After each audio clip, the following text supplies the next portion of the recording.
سبحان اللہ۔ تھکی ہے فکر رساں اور مدح باقی ہے، تھکی ہے فکر رساں اور مدح باقی ہے، قلم ہے آبلا کا اور مدح باقی ہے، ورق تمام ہوا اور مدح باقی ہے، عمر تمام لکھا اور مدح باقی ہے۔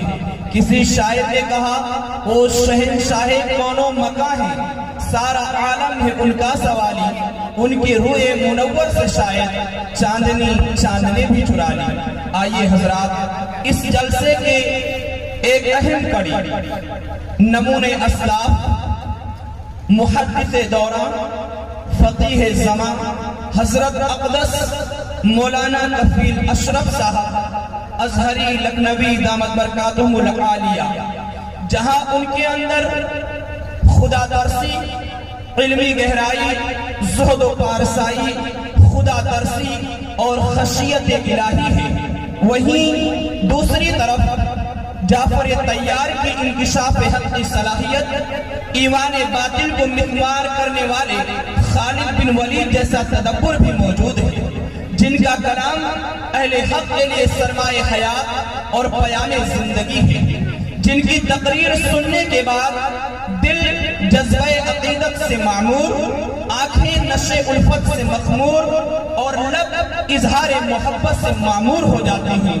میں حضور والا کے دہلیز پر دست بستہ کھڑا ہو کر یہ اشعار پڑھ رہا ہوں کہ تیری ہمت کی بلندی پر ثریا ہے نثار، تیری ہمت کی بلندی پر ثریا ہے نثار، سایہ افغن تیرے اوپر رحمت پروردگار، کہہ کشاں تیری غبار راہ پر ہے شرمسار، تیرے منصوبوں کے آگے جھک پڑا ہے کوہسار۔ سامعین کرام، آج کے اس جلسے کا عنوان ہے جلسہ سیرت النبی و اصلاح معاشرہ۔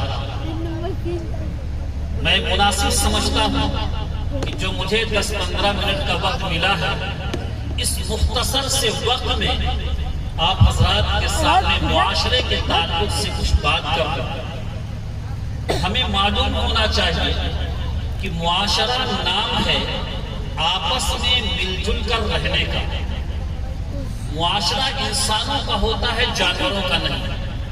جانور ایک ساتھ نہیں رہتے، وہ ایک دوسرے سے نفرت کرتے ہیں۔ انسان ایک ساتھ رہتے ہیں، وہ انسان بغیر تعلق کے زندگی گزار نہیں سکتے۔ زندگی کا لطف ہی مل جل کر زندگی گزارنے میں ہے۔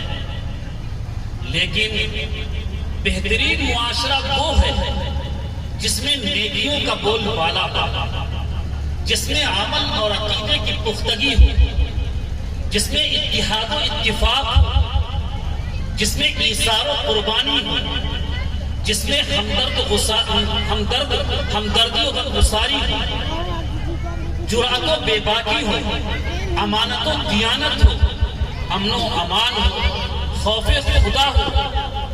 خلاصہ یہ ہے کہ ہر انسان دوسرے کے حقوق کا ادا کرنے والا ہو۔ مسلمانوں کا معاشرہ ایک صحت مند اور تندرست جسم کی طرح ہونا چاہیے، جس کو نہ کوئی لو لگے اور نہ کوئی گرم اور سرد ہوائیں اس کو متاثر کر سکے، نہ اس کے اندر گندگی پھیلے اور نہ اس کے اندر بو آئے۔ لیکن ہم اور آپ اپنے معاشرے کا جائزہ لیں، اپنے معاشرے کا حال پتہ لگائیں تو پتہ یہ چلتا ہے کہ ہمارے معاشرے کے اندر کہیں ایمانی اور اخلاقی کا زوال ہے، کہیں عقیدے کے اندر کمزوری ہے اور مداہنت ہے۔ اور اگر ہم زیادہ جائزہ لیں اپنے معاشرے کا تو پتہ یہ چلتا ہے کہ کہیں ارکان اسلام سے دوری، کہیں ترک سنت اور کہیں غیروں کی نقل اور شادی بیاہ جیسے تقریبات کے اندر تو خود نمائی اور فضول خرچی کی انتہا کرتی ہے۔ آپس میں عداوت، دشمنی، نفرت، حسد، بغض، کینہ، یہ سب ہم سب میں بھرا پڑا ہوا ہے۔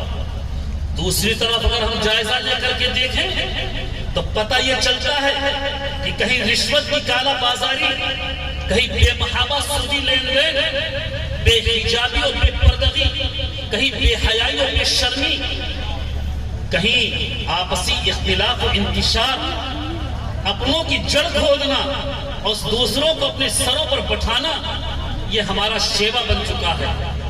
آج کا نوجوان کہیں سٹہ بازاری اور نامعلوم شراب نوشی اور نشہ خوری اور ظلم و زیادتی اور چوری اور ڈکیتی کے اندر مبتلا ہے۔ غرضے کی ایک دو زخم نہیں بلکہ پورا جسم ہے چھلنی، زخم حیراں ہے کہ اٹھے تو کہاں سے اٹھے۔ ایسے معاشرے کے اندر، ایسے حالات کے اندر ہمیں معلوم ہو کہ یہ ہمارا شعور کب بیدار ہوگا، ہمارا احساس کب جاگے گا۔ ہر گھر میں آگ لگی ہوئی ہے، گلی گلی شعلے بھڑک رہے ہیں۔ ہم بہت ساری چیزوں کو اپنی آنکھوں سے دیکھتے ہیں، عقلوں سے سمجھتے ہیں اور اپنی عقلوں سے کانوں سے سنتے ہیں، لیکن اس کے باوجود ہم اندھے، گونگے اور بہرے بنے ہوئے ہیں۔ یقین جانو معاشرے کی اصلاح اس وقت تک نہیں ہو سکتی ہے جب تک کہ ہم اپنی ذمہ داری کا احساس نہ کریں۔ آج دنیاوی معاملات کے اندر ہم اور آپ کتنے چاقو چوبند ہیں، لیکن دینی معاملات کے اندر ہم بالکل غافل، لاپرواہ اور مداہنت سے کام لینے والے ہیں۔ اگر ہم والدین ہیں تو اپنی اولاد کو دین دلانے، دینی تعلیم حاصل کرنے کے تعلق سے غافل ہیں۔ شوہر بیوی سے، بیوی شوہر سے لا علم، لاپرواہ۔ حکام کو اپنے ماتحتوں کی خبر نہیں، ماتحت کو اپنے حکام سے کوئی تعلق نہیں۔ غرضے کی ہر شخص آزاد، جس کا جدھر منہ ہے ادھر ہی بھاگا جا رہا ہے۔ اس لیے ایسے ماحول کے اندر ہمیں کیا کرنا چاہیے؟ میں نے قرآن کریم کی آیت پڑھی ہے، اس آیت کریمہ میں ایک سوال کا جواب دیا گیا ہے، ایک ہماری بیماری کی تشخیص کی گئی ہے۔ سوال کیا ہے؟ آج ہم اور آپ اس دنیاوی ماحول میں دیکھتے ہیں اور جانتے ہیں کہ ہمارے اصلاح حال کے لیے، معاشرے کی اصلاح کے لیے کمیٹیاں قائم ہوتی ہیں، انجمنیں قائم ہوتی ہیں، بہت سارے جلسے اور جلوس ہوتے ہیں، اجتماعات ہوتے ہیں۔ سب کا بنیادی مقصد یہ ہے کہ ہمارے سماج کے اندر سدھار آ جائے، ہمارے معاشرے کے اندر جو برائیاں ہیں وہ ختم ہو جائیں، معاشرے کی برائیوں پر سد باب ہو، سب کا بنیادی مقصد۔ لیکن ہم اور آپ ذرا جب بازاروں میں نکلتے ہیں اور معاشرے کا حال دیکھتے ہیں، دفتروں میں جا کر کے لوگوں کے حالات دیکھتے ہیں، کسی کی زندگی کا قریب سے مطالعہ کرتے ہیں، تو پتہ یہ چلتا ہے کہ سارے علماء، سارے مفکرین، سارے اللہ والوں کی محنتیں ایک طرف، اللہ ایسے علماء کو جزائے خیر دے کہ اس بہتی اس سیلاب کے اندر بھی بے پناہ محنتیں کرتے ہیں، کوششیں کرتے ہیں، لوگوں کو سمجھاتے بجھاتے ہیں، امر بالمعروف اور نہی عن المنکر پر عمل کرتے ہیں، لیکن اس کے باوجود ہم دیکھتے ہیں کہ معاشرہ ان کی ساری محنت اور کوششیں ایک طرف، اور معاشرے کے اندر خرابی کا جو سیلاب ہے وہ ایک طرف ہے۔ کوئی خاطر خواہ اصلاح نہیں ہوتا ہے۔ اس کی کیا وجہ ہے؟ کون سی ایسے حالات اور کون سی ایسی دشواری ہے جس کی وجہ سے اصلاح نہیں ہو رہی ہے؟ ہم بے پناہ لوگ محنتیں کر رہے ہیں اصلاح کے لیے، لیکن انفرادی طور پر تو کچھ نہ کچھ فائدے ضرور ہوتے ہیں، لیکن اجتماعی طور پر جو ایک فائدہ نظر آنا چاہیے وہ فائدہ بالکل نہیں نظر آتا۔ قرآن کریم نے اسی سوال اور اسی شبہے کا جواب دیا ہے۔ قرآن کریم کی میں نے ایک آیت پڑھی ہے، یا ایھا الذین آمنوا علیکم انفسکم، کہ اے ایمان والو تم اپنے حال کی خبر لو، اپنے اعمال کا جائزہ لو، اپنے بارے میں غور کرو، سوچو۔ لا یضرکم من ضل اذا اہتدیتم، اگر تم راہ یاب ہو گئے، صحیح راستے پر چلنے والے ہو گئے، تم نے لوگوں کو اچھی چیز کی طرف بلایا لیکن وہ نہیں آئے، تو لا یضرکم من ضل، ان کی گمراہی تمہیں کوئی نقصان نہیں پہنچائے گی۔ اِلَى اللَّهِ مَرْجِعُكُمْ جَمِيعًا، تم سب کو اللہ کی طرف لوٹنا ہے۔ فَيُنَبِّئُكُمْ بِمَا كُنتُمْ تَعْمَلُونَ، بس وہ تمہیں بتلا دے گا اس چیز کو جس کو تم کرتے تھے۔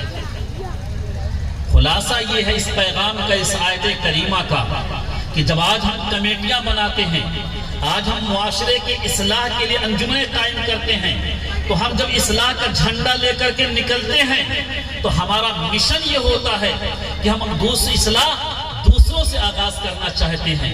ہم چاہتے ہیں کہ دوسرے لوگوں کے اندر یہ خرابی ہے، دوسرے لوگ بے نمازی ہیں، دوسرے لوگ غلط کام کرنے والے ہیں، اصلاح ان سے ہو۔ انسان اپنی ذات سے غافل نظر آتا ہے، اور جب ایک انسان اپنی ذات سے غافل، صرف دوسروں کی اصلاح کی فکر ہو، ایک دوسرے پر تنقیدیں ہوں، ایک دوسرے پر اعتراض ہو، ایک دوسرے کی برائیاں سامنے لائی جائیں کہ فلاں علاقے کے لوگ یہ کرتے ہیں، فلاں کے لوگ یہ کام کرتے ہیں، اس سے اصلاح کبھی نہیں ہوگی۔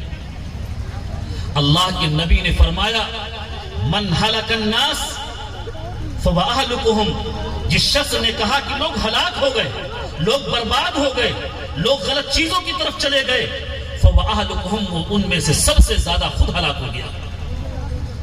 اس لیے اگر ہم چاہتے ہیں کہ معاشرے کے اندر اصلاح ہو، معاشرے کے اندر سدھار ہو، معاشرے کے اندر برائی ختم ہو، تو ہم دوسروں پر انگلیاں اٹھانا بند کریں، دوسروں کی اصلاح کی فکر کم کریں، اپنی ذات کی اصلاح کریں، کہ ہم اپنا ہر انسان اپنی ذات کا محاسبہ کرے اور اپنے گریبان میں منہ جھانک کر کے دیکھے کہ ہماری ذات کے اندر کون کون سی خرابیاں ہیں، کون کون سی برائیوں کے اندر ہم مبتلا ہیں۔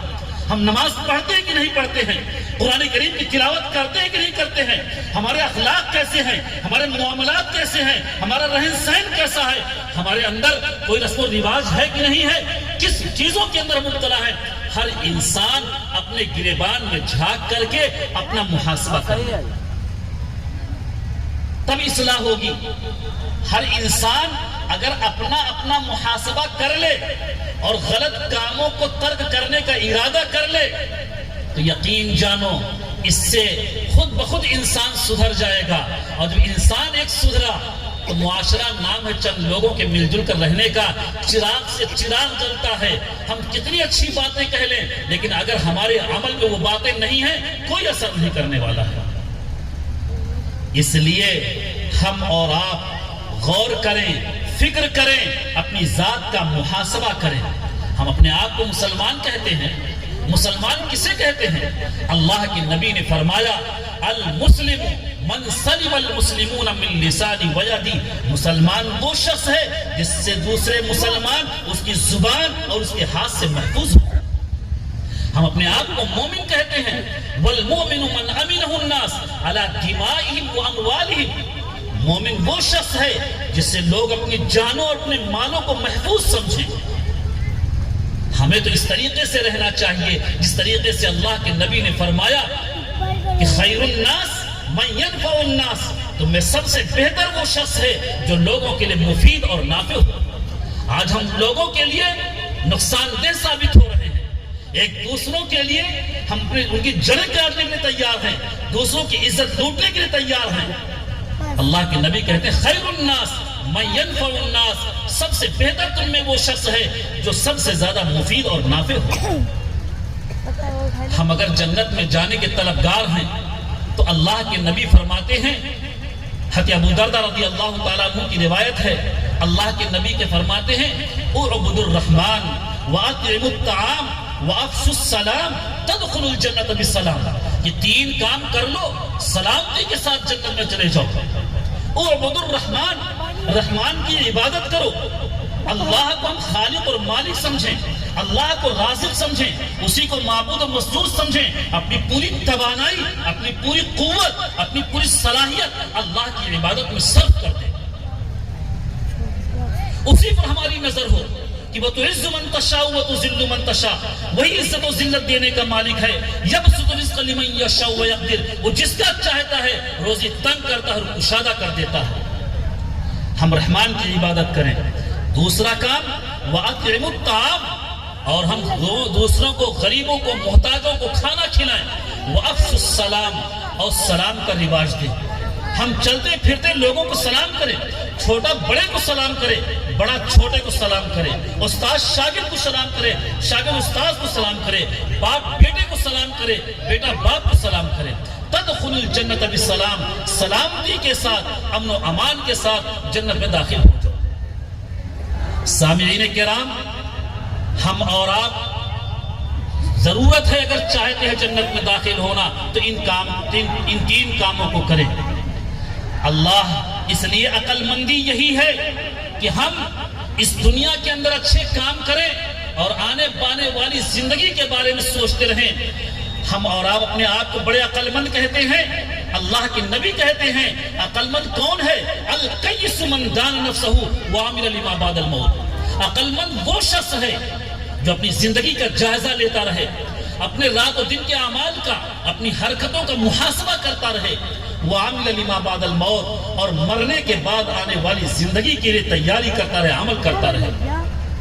والعاجز من اتبع نفسہ ہواها وتمنى علی اللہ، اور بہت بیوقوف ہے وہ شخص، بڑا عاجز ہے وہ شخص جس نے اپنے خواہشات کو، اپنے نفس کو اپنے خواہشات کے تابع کر دیا. وتمنى علی اللہ، اور اللہ سے امیدیں باندھے بیٹھے ہوئے. آج ہم نے اپنے نفس کو خواہشات کے تابع کر دیا کہ جو طبیعت میں آئے وہ ہم کر لیتے ہیں، طبیعت میں نہیں آئی ہم نے اس کو چھوڑ دیا. ہمیں نہیں احساس ہے کہ ہم سے قرآن کیا کہتا ہے، ہمیں نہیں معلوم ہے کہ اسلامی تعلیمات کیا ہے، ہمیں نہیں معلوم ہے کہ اللہ کے نبی جناب محمد رسول اللہ صلی اللہ علیہ وسلم کے کیا فرمودات ہیں، ہم سے کس چیز کا مطالبہ ہے. بس ہمارے طبیعت میں آئی، جو ہم نے کیا، ہمیں جو اچھا لگا وہ ہم نے کر لیا، جو پسند نہیں آیا اس چیز کو ہم نے چھوڑ دیا. اس حدیث کا تقاضا یہ ہے کہ ہم مرنے کے بعد آنے والی زندگی کی تیاری کریں. اس دنیا کو فانی سمجھیں، اس دنیا کو ختم ہونے والا سمجھیں، اس دنیا سے محبت نہ کریں، آخرت کو ہمیشہ پیش نظر رکھ کر کے اس کی تیاری کریں. آج ہم اور آپ جانتے ہیں، دیکھتے ہیں کتنے ہزاروں سال سے دنیا قائم ہے. نہ معلوم کتنے ہمارے باپ دادا اس دنیا کے اندر آئے اور اس دنیا کے اندر رہ کر کے چلے گئے. آج ہم نے نہ معلوم کتنے رشتہ داروں کو اپنے ہاتھوں سے ان کو کفن پہنایا اور مرو مٹی کے نیچے دفن کرائے. یقین جانو وہ دن آنے والا ہے کہ ہم بھی، ہمارے ماں باپ، ہمارے بعد والے بھی، ہماری نسل کے لوگ بھی ہمیں بھی کفن پہنا کر کے مرو مٹی کے نیچے دفن کرائیں گے. یہ دنیا ایسے ہی آتی اور جاتی رہے گی. ہم اور آپ اس دنیا کے اندر رہتے ہوئے آخرت کی فکر کریں. ہم جمعہ کے دن غسل کرتے ہیں، نہاتے ہیں، کپڑے پہنتے ہیں، اس وقت تھوڑا سا احساس کر لیں آخرت کی فکر کے بارے میں کہ آج ہم نہا رہے ہیں، وہ دن بہت قریب ہے جب ہم نہائیں گے نہیں، نہلائے جائیں گے. آج ہم اپنے ہاتھوں سے کپڑے پہن رہے ہیں، وہ دن قریب ہے جب ہم کپڑے پہنیں گے نہیں، پہنائے جائیں گے. آج ہم اپنے ہاتھوں سے کپڑوں پر خوشبو لگاتے ہیں، وہ دن آنے والا ہے جب ہم کپڑوں پر خوشبو نہیں لگائیں گے، ہمارے کپڑوں پر خوشبو لگایا جائے گا. آج ہم نماز پڑھنے کے لیے گھروں سے نکلتے ہیں، ایک دن وہ آنے والا ہے جب ہمیں لوگ اپنے کندھوں پر رکھ کر کے نماز پڑھنے کے لیے لے جائیں گے. ہم نماز نہیں پڑھیں گے بلکہ ہماری نماز پڑھی جائے گی. اس لیے خدا را اس مختصر سی زندگی کے اندر آخرت کی فکر غالب کر لو، تاکہ ہر وقت جب آخرت کی فکر غالب کریں گے کہ اللہ کے کیمرے لگے ہوئے ہیں، اللہ نے ہمارے ہر حرکتوں کو نوٹ کرنے اور محفوظ کرنے کے لیے فرشتوں کو متعین کر دیا ہے. کہیں زمین گواہی دے گی، یومئذ تحدث اخبارہا، کہیں ہمارے فرشتے بتائیں گے کہ کرام الکاتبین یعلمون ما تفعلون. اس لیے ضرورت ہے کہ ہم آخرت کی فکر کو دل و دماغ پر بٹھائیں. جیسے کہ ایک واقعہ میں بتاؤں، ایک چرواہے نے بٹھایا تھا. حضرت عمر فاروق رضی اللہ تعالیٰ عنہ کا زمانہ ہے، وہ کوئی زمانہ ہوٹلوں کا نہیں ہے. راستے میں جا رہے ہیں، جنگل و بیاباں ہے، دیکھتے ہیں کہ ایک چرواہا اپنی بکریوں کو چرا رہا ہے. حضرت عمر فاروق رضی اللہ تعالیٰ عنہ نے اس سے، جو آج ہی دنیا کے حکمراں ہیں، اس سے کہتے ہیں کہ مجھے دودھ پلا دو، بھوک لگی ہوئی ہے. وہ چرواہا کہتا ہے میں ضرور آپ کو دودھ پلا دیتا، لیکن میں اس کا مالک نہیں ہوں، مالک کی طرف سے مجھے اجازت نہیں ہے، اس واسطے میں پلا نہیں سکتا۔ حضرت عمر فاروق رضی اللہ تعالیٰ عنہ امیر المؤمنین ہیں، اپنی رعایا کو جانچتے اور پرکھتے تھے، تو انہوں نے جانچنا شروع کیا اور چرواہے سے کہا کہ ایسا ہے، میں تمہیں ایک تدبیر بتاتا ہوں، ایک بکری میرے ہاتھ بیچ دو، میں اس کا دودھ پیتا رہوں گا، اور جب ضرورت پڑے گی اسے ذبح کر کے اس کا گوشت استعمال کر لوں گا، اور تم پیسے پا جاؤ گے، تمہارا بھی کام چل جائے گا، ہمارا بھی کام چل جائے گا، اور جب تمہارا مالک پوچھے گا کہ ایک بکری کیا ہوئی تو کہہ دینا بکری مر گئی۔ اس چرواہے نے جب یہ جملہ سنا تو اس نے کہا یا رجل این اللہ، اے شخص اللہ کہاں گیا؟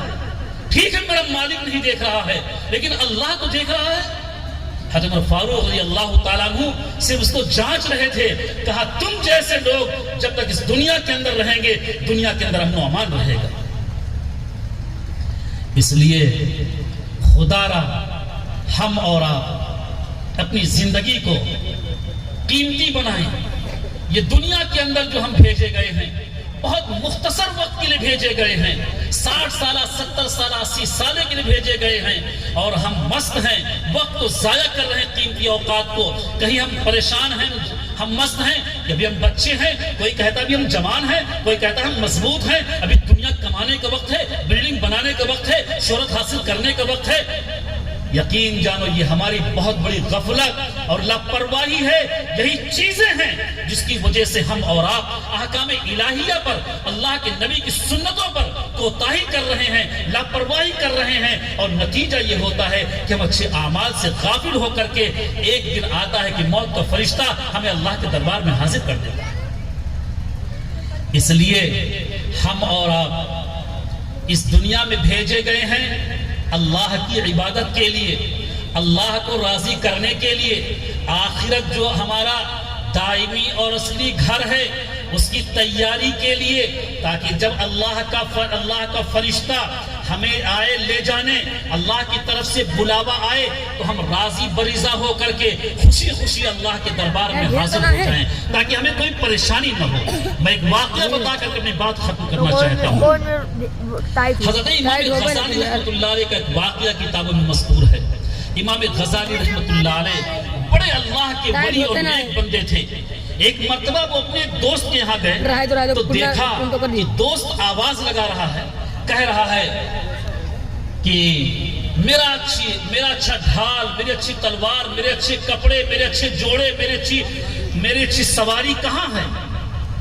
دوست نے دروازے پر امام غزالی رحمت اللہ علیہ نے دروازے پر دستک دی اور سلام کیا اور گھر میں داخل ہوا اور کہا کہ اے دوست آج کیا ماجرا ہے؟ تم نے گھر والوں کو بڑا پریشان کر رکھا ہے۔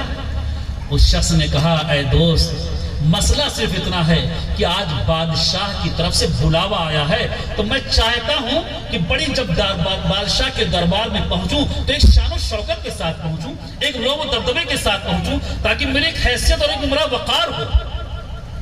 امام غزالی رحمت اللہ علیہ اللہ کے نیک بندے تھے، ٹھنڈی سانس لی اور کہا بہت اچھی اور تیاری کرو، لیکن ذرا سوچو کہ بادشاہ کا بلاوا آیا ہے، تم اس کی تیاری کر رہے ہو، لیکن سوچ لو جب بادشاہوں کا بادشاہ احکم الحاکمین کی طرف سے بلاوا آئے گا تم نے اس کی کیا تیاری کر رکھی ہے؟ ان کے پروگرام تو آگے پیچھے ہو سکتے ہیں، لیکن جب احکم الحاکمین کا بلاوا آئے گا ایک لمحے کا موقع نہیں دے گا۔ اذا جاء اجلهم لا يستأخرون ساعة ولا يستقدمون، جب وقت مقررہ پہنچے گا تو نہ ایک لمحہ آگے سرک سکتا ہے نہ ایک لمحہ پیچھے ہٹ سکتا ہے۔ اس لیے ہم اور آپ جو اللہ نے ہمیں زندگی دی ہے، وقت دیا ہے، ہم وقت کو بہت ضائع کر رہے ہیں، ہوٹلوں پر بیٹھ کر کے اخباروں میں پڑھ کر اخباروں میں ضائع کر رہے ہیں، آپس میں مجلسیں قائم کرتے ہیں، بحث و مباحثوں میں ضائع کرتے ہیں۔ خدا را اس وقت کو قیمتی سمجھو، ایک ایک لمحہ کی قدر کرو، ہر وقت ہمیں آخرت کی فکر ہو، اس کی تیاری کرو تاکہ وقت ضائع نہ ہو، ہم اللہ کے دربار میں پہنچیں تو ہم عزت کے ساتھ اللہ کی رضا اور خوشنودی کے ساتھ اللہ کے دربار میں پہنچیں۔ ہمارا وقت ختم ہو گیا، اللہ سے دعا ہے کہ ہمیں کہنے اور سننے سے زیادہ عمل کرنے کی توفیق عطا فرمائے۔ وآخر دعوانا ان الحمدللہ۔ ماشاءاللہ نہیں تیرا نشیمن قصر سلطانی کے گنبد پر تو شاہی ہے بسیرا کر پٹا پہاڑوں کی چٹانوں میں